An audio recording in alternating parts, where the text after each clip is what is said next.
Welcome in to another new episode of the Coatings Pro interview series. I'm your host, Ben Dubose, and I'm a staff writer with Coatings Pro magazine. Coatings Pro is currently in its 20th anniversary year, and in this special episode, we're continuing our anniversary mini-series, if you will, by spotlighting some of the key players in the history of both the magazine and the broader coatings industry over those last 2 decades. The general idea is to highlight success stories and share lessons learned from the past 20 years, as well as look forward to the next 20. To do that today, I'm joined by Bob Chalker, CEO of the Association for Materials Protection and Performance, better known as AMP. Bob, good morning. How are you? Good. I'm good. How are you, Ben, this morning?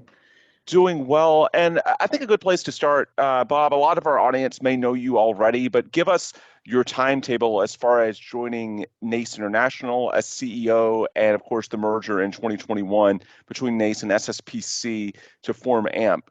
Bob, when did you come on board again? So I actually joined NACE in the summer of 2010. So I'm going pretty soon here, will be going on my 12th year of with the organization. And it's been a wonderful ride, a great trip, and a great place to work. But it's amazing to me, it's been 12 years already. Time just seems to fly. So one of the interesting things from a publications perspective, when you came on in 2010, the acquisition by NACE of Coatings Pro was relatively new at that time, just a year or two old. What were your initial thoughts about how Coatings Pro fit in? Because relative to the other NACE publications at the time, Materials Performance and Corrosion Journal, Coatings Pro with the contractor base is pretty unique. And it's grown so much in the years since under your guidance. Now it's an official membership magazine of AMP. But just what did you see as far as, your initial thoughts when you looked at how Coatings Pro fit in? And it's very unique in what the NACE portfolio was at the time and its market. Yeah, that's a great question. It's actually an insightful question. When I came in and was looking at the organization, there were some dynamics happening within NACE that I think Coatings Pro turned out to be a really wise acquisition for us. We were seeing just a huge growth of coatings inspection, training, and certifications, and bringing us more and more into the coatings industry. And just to be frank and be honest, there wasn't, beyond the education and certification, there was not a lot of benefits or other offerings for the coatings industry. We did have a conference that we attempted to do, but that was less than successful, and eventually we stopped doing it. That was a partner program, and just was not, as I said, wasn't as successful as it could be. It was too aligned to competing with the SSPC conference at the time, and that was such a well-established event. So you had this magazine that had been acquired shortly before, and an education program. And you need, if you're going to be a professional association for an industry, or for the professionals in that industry, the workers, you've got to have a suite of offerings. So I really saw it as a great first building block, and it really needed to be the foundation for doing a lot more to benefit our members from the coatings industry. And I think we've done that with the brand in particular, as we've built that out in other areas. So, I wish we had a lot more, but we were in a dynamic period of change. I don't think anybody expected to see coatings inspection take off the way it did, and continues to grow leaps and bounds, 12 years later. So it was a fundamental service to our members and customers who are involved in the coatings industry. One of the new things about Coatings Pro in the AMP world is that it's now a member magazine. What opportunities do you see for Coatings Pro from the merger, and specifically the merger increasing Coatings Pro's reach? Yes, and we've already seen some of that. First of all, let me talk a minute about the merger and how that's affected us. So bringing these two organizations together, we now have a very large member and customer base, and a very diverse member and customer base. We represent the industry, and that industry has people that have all kinds of different jobs and serve the industry in different ways, from contractors and applicators, blasters, to business people, people who are, maybe more geared to the marketing side or the sales side or finance, administration, to engineers and scientists and academics and people on the research side. So we have this government, frankly, we have this broad base of members that we need to serve. And if we're going to do that well, we have to have a very diverse offerings of products, programs, and services to meet their needs. And so in the publications, that's one of the areas where the acquisition of Coatings Pro, but also other moves that we have made, I think we've started to fill out that portfolio. I think there's more to do, and I know over the years we've experimented with special editions or special publications or inserts or podcasts and other things that move us into some different spaces. And I think that really is where we need to continue to go with this, but recognizing with that diverse of a membership now, we have to have a diverse product offering. So it makes sense and it fits there. As to expanding its reach, I think it really has helped expand its reach. One of the very early on in our discussions in the merger with both the leadership from both NACE and SSBC, one of the benefits that was recognized was by coming together, we could be the voice of this industry. And by the voice, we're talking about to the industry itself and the people in the industry, but also outside the industry, to governments, to the media, to business and decision makers who are making decisions every day about how they're going to maintain their assets, how they're going to design and build assets. And we now had a unique opportunity to be a single voice. And I really think Coatings Pro fits that perfectly well. My hope is that the magazine, as it continues to have its impact, and in its multiple forms, it's not just the print form, it's really the brand of Coatings Pro, multiple ways, we will be able to use that to help communicate, obviously internal to the industry, that's a big part of what we do, but also externally to the those people who need to know about asset protection, asset design, maintenance, and how they can protect those assets that they own and make good decisions. So I see it as a sort of a two-way street. Yes, we're talking to ourselves, technical articles and stories about great successes and frankly failures or mistakes that are made. Those are always to learn, but also helping people understand why it's necessary to do the work that we do. With regards to the merger, we're in an interesting spot right now in that we're recording this in January. Coatings Plus just wrapped up in late December in Phoenix, and we're getting ready for the first AMP annual conference in San Antonio in March. I guess, Bob, a good place to start. What were your thoughts on Coatings Plus? I know there was some apprehension from some people there about the legacy SSPC crowd and this integration process to AMP. How do you think that event went, and what was some of the feedback that you got when you were on the scene in Phoenix? Yeah, happy to answer that. First of all, I think it went extremely well. The other thing we had to deal with was the impact of COVID and how that was going to impact us, and that did impact us. It reduced attendance, right? So people were concerned about being in a large group at that time. That said, on site, the energy level was incredibly high. I think people had a great experience. The feedback that I got was, it was a smaller event, but the people that are here were the right people. I had the opportunity to engage and network with those folks I wanted to see. It was an atmosphere of celebration. It was an atmosphere of hope and that the future is bright.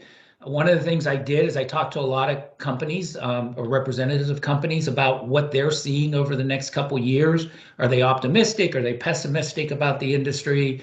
Almost across the board, people are optimistic of the next several years for our industry, and that's always a positive, adds to a positive vibe.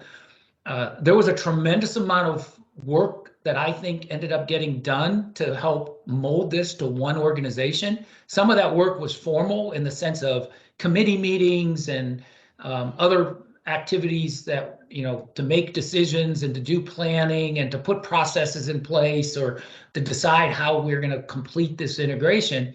But the other kind of things that were happening that I think equally important were the bonding, the work of bonding, of people getting to know each other who didn't have the opportunity to meet before. This gets back to another one of the benefits that we saw early on by being one organization. Instead of people being in their two isolated worlds, I'm a NACE member or an SSPC member, they're able to come together and interact across these boundaries. And so you had asset owners able to talk to contractors and vice versa. You had, as I said, business people who were able to integrate with the applicators, so they became more knowledgeable about their decision making. There was a tremendous amount of network and positivity, of relationship building. Also, I think, just getting rid of some of the myths about the past, the legacy organizations, and seeing the positives that both really have brought to the table. I say all that, though, I do have to put this in some context.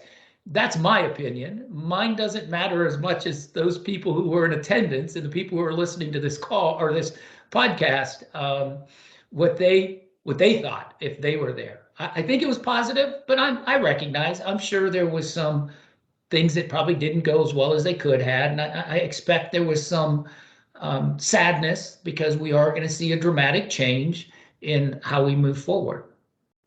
Yeah, and the reason we're talking about it here, of course, this is a Coatings Pro anniversary podcast, but we're talking about the industry over the past 20 years and the next 20 years, and this is definitely a paradigm shift for a lot of people in the coatings industry. And for the contractors that have had concerns over the past year plus that this has been in the works, so now that we're in 2022, this is fully launched. AMP is AMP, and we go forward in March with the first annual conference. And, it's not really a transition anymore.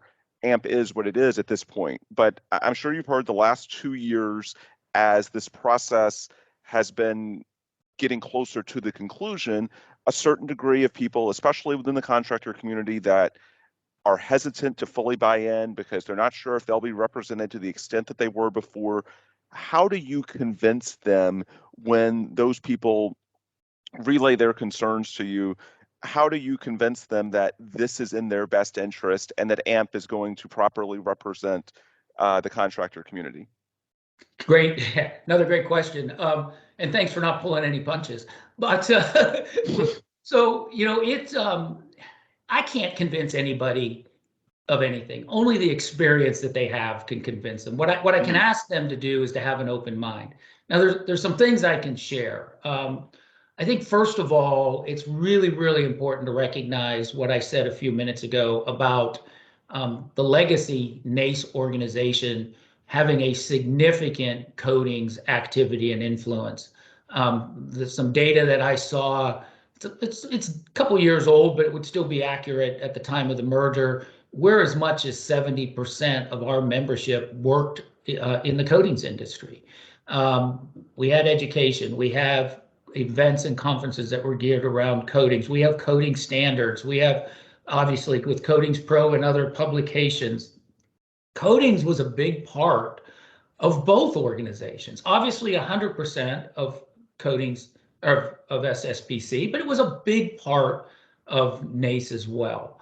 And so nobody's going to be turning their back on the coatings industry. When we get to the AMP conference and exhibit, ACE, in March, you're going to see a huge coatings representation. In fact, one of the things I'm a little bit more concerned about is making sure that we are serving those people who are members and attendees who are not in the coatings industry, but work in other parts of our industry, and making sure they feel represented. That's a risk as well, right? So we have a balance to play. We have a very diverse membership group, and we need to make sure we're serving them all as well as possible.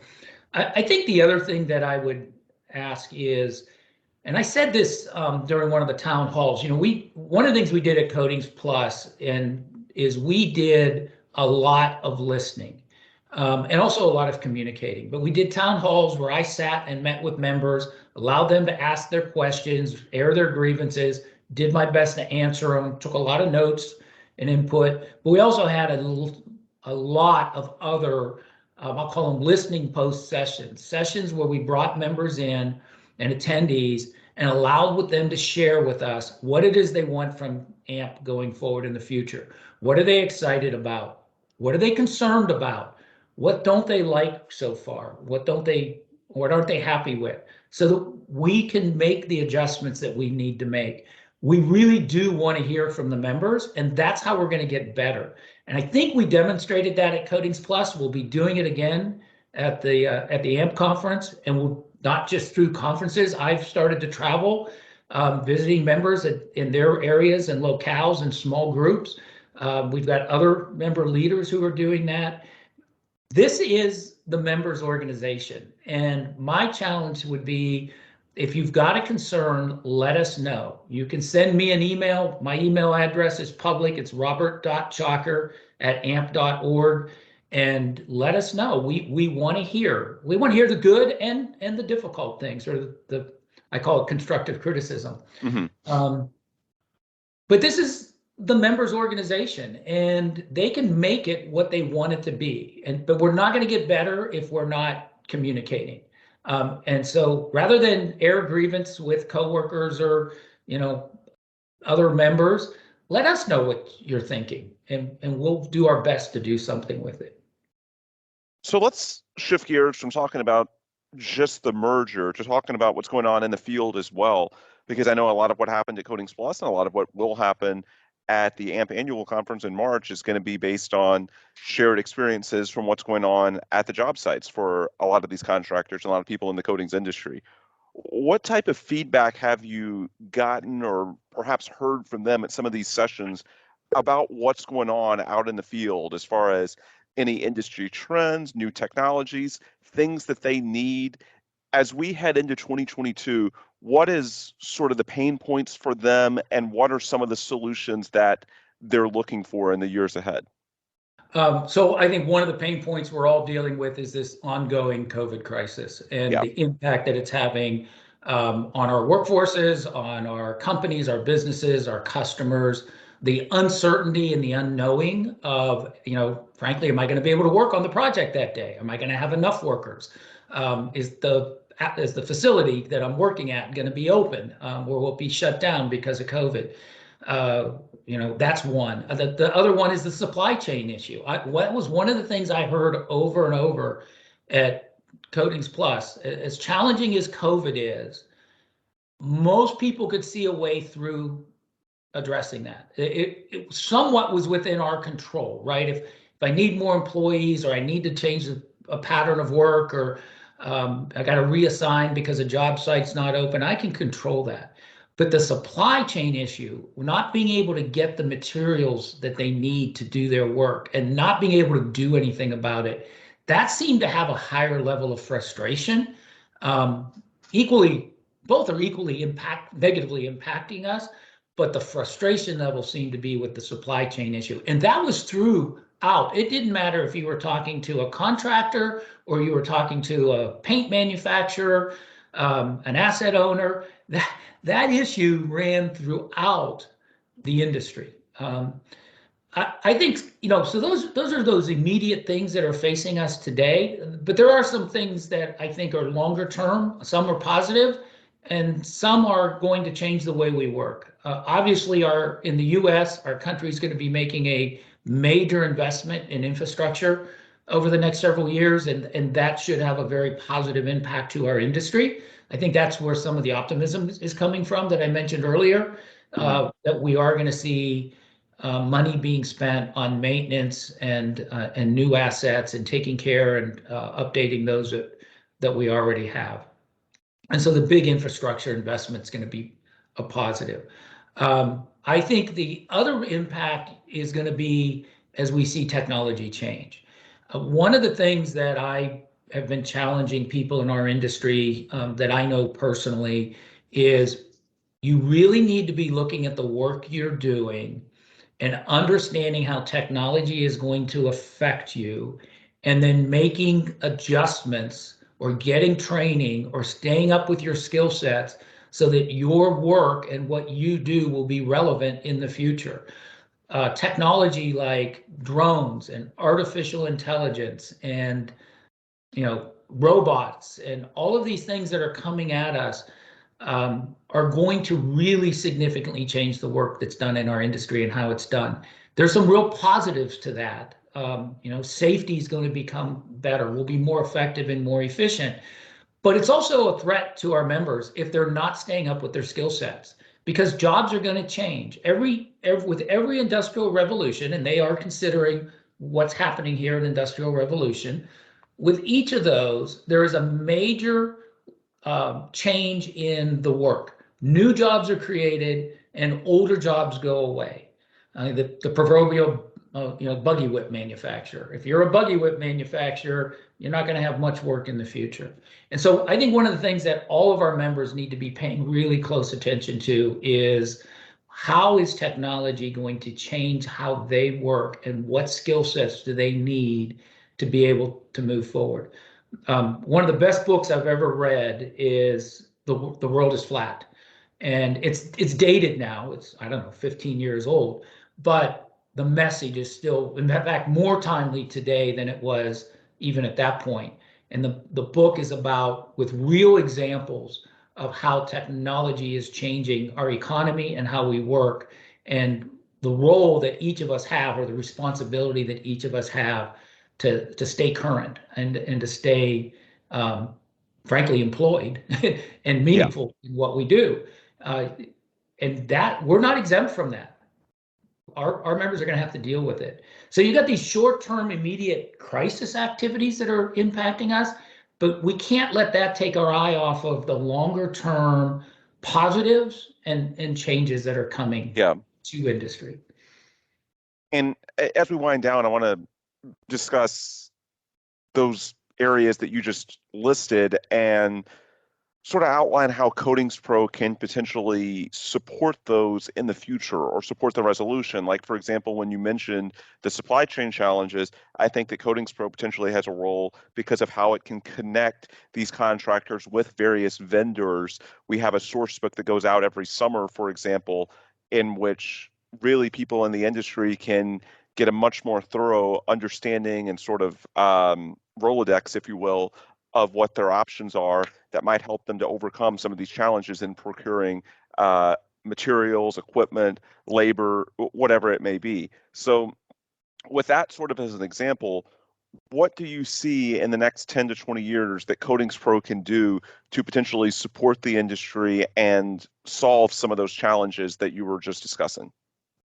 So I think the role of Coatings Pro, and frankly, I think the role of the organization at a greater level, it's about communication, right? It's about the transfer of knowledge and expertise so that our members and customers can stay on top of things, up to date, know what's coming, have plans in place, gain learnings from their peers and others on how they do it. And when I talk about Coatings Pro, it is the paper magazine, the online website, but it's Coatings Pro in all of its formats. It's podcast and webinars, and we're already doing some of that. I believe you hosted a podcast with a gentleman who had an expertise in supply chain management and helping our members understand what's going on behind all of this supply chain issue. We hear about the supply chain issue, but what we hear on the surface in the 30-second sound bites on TV or reading it on the website isn't enough information to really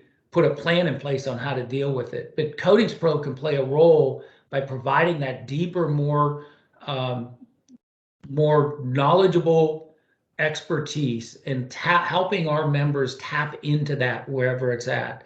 I go back when the COVID first hit and the whole payroll protection plan rolled out.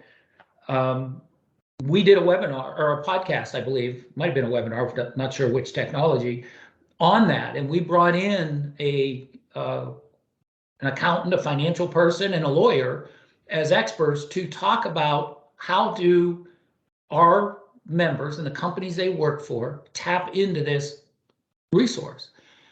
I will tell you, Ben, I got huge positive response from that. I actually had members, contractors actually, two of them were coating contractors, tell me if they had not listened to that podcast webinar, they wouldn't have known what to do. And because they listened to it, their company was in a better place financially. They were able to get one of those loans and ultimately forgiven. That's our role, I think. Our role, whether it's technical, it's business, it's professional skills. One of the podcasts you guys did recently that I think had really good reviews was talking about how to develop people's professional skills and some executive coaching behind the scenes, things like that. Doesn't matter what the topic is. We have a role to connect people and connect their knowledge and expertise and to help transfer that knowledge and expertise to those people who need it. And I think that's going to be really important in the next 10 to 20 years. You don't have to go very far to hear about the great resignation. I think it is a resignation, but I actually think it's a great retirement as well. Baby boomers are leaving, and frankly, Generation X are leaving the workforce in droves. And there are a lot of new people that are going to be coming into our workforce, and they're going to need this training, this knowledge. We have a role to play to take that expertise of those people who've done this work for 20, 30, 40 years and help put it in the hands of the people coming into the industry in the future. So you have that transfer of knowledge. You have the transfer of knowledge of technology and how technology is going to change and impact us. And I think a little bit of a challenge. I think some of that learning needs to be out looking at what other industries are doing. What's happening in the aerospace industry? What's happening in the automotive industry? What's happening in the construction industry? Outside of coatings, the other parts of the construction industry, what's happening, what's going on in the research world? Because let's be honest, our industry tends to be on the slower end of the adoption curve of new technology. There's stuff that's being done today in the auto industry or the aerospace industry that we won't see for 10 years. But we can get a glimpse at it by looking at what they're doing. So that transfer of technology, our role is, and clearly for Coatings Pro, is to be that source of information for our members, our readers. I think that's a good place to leave things, some great insight. And Bob, I want to thank you so much for taking the time to do this. I know you mentioned it earlier, but for anyone that wants to get in touch with you for any reason related to the merger or just their thoughts on the industry, what's your email address again? It's robert.chalker@amp.org. Sounds good. And I'll mention also, of course, amp.org is the website. You can get all sorts of information for anyone listening that wants to know more about what the association does, standards, education, the upcoming conference that we talked about, obviously the publications such as Coatings Pro. You can find that at amp.org. And of course, with Coatings Pro, if you want to go directly to us, the magazine or the website of the magazine, excuse me, is coatingspromag.com. And we've got all sorts of news related to protective coatings there. And of course, you can find all of our podcasts like this one and the archives from this anniversary series and everything else that we've been doing since we launched these regular podcasts a couple of years ago. Anyway, for Bob Chalker, I'm Ben Dubose. Thanks as always for listening. And please come back soon for another new podcast from the Coatings Pro interview series.